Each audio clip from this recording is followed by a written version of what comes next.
ஒரு கடாயில் கொஞ்சம் போது எண்ணெய் ஊற்றி அது கூட கடுகு, கொஞ்சம் சீரகம், பட்டை மிளகாய், வெங்காயம்,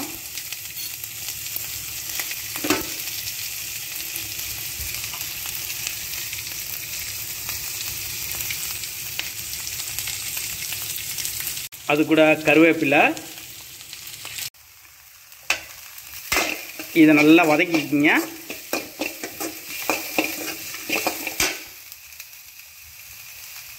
வதங்கின பிறகு முருங்கைக்கீரையை ஆட் பண்ணிக்கிங்க.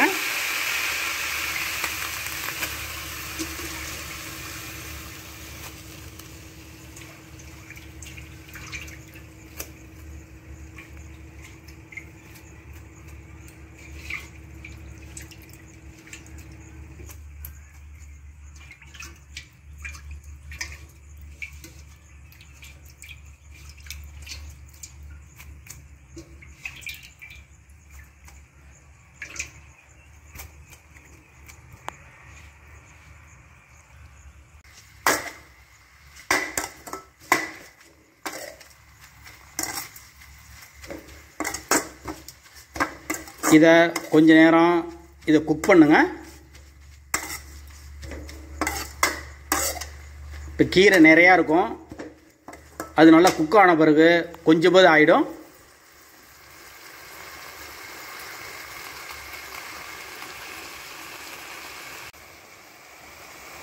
நல்லா குக் ஆகும்போது நல்லா கொஞ்சம் நெய் ஆட் பண்ணிக்கோங்க.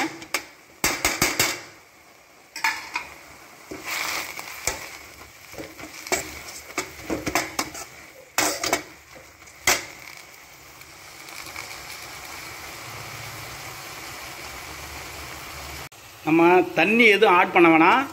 ஏற்கனவே முருங்கைக்கீரையை வந்து தண்ணியில் போட்டு நல்லா க்ளீன் பண்ணி வச்சுருப்போம். அந்த தண்ணியை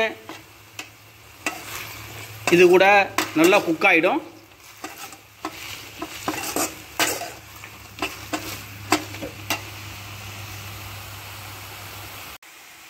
இப்போது இதே போல் நல்லா குக் ஆனது பிறகு வாட்டர்லாம் ட்ரை ஆகிடும்.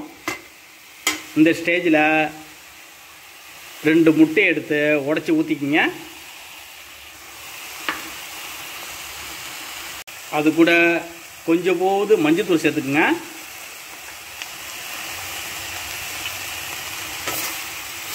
இப்போது இதை சேர்த்து நல்லா மிக்ஸ் பண்ணி இதை நல்லா மறுபடியும் ஃப்ரை பண்ணுங்கள்.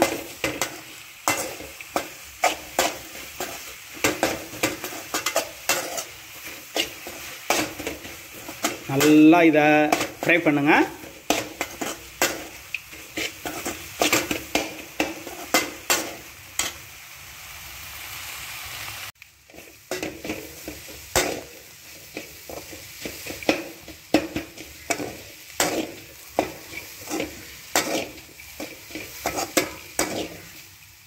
இப்போ சூப்பராக முருங்கைக்கீரை முட்டை பொரியல் ரெடி ஆயிடுச்சு.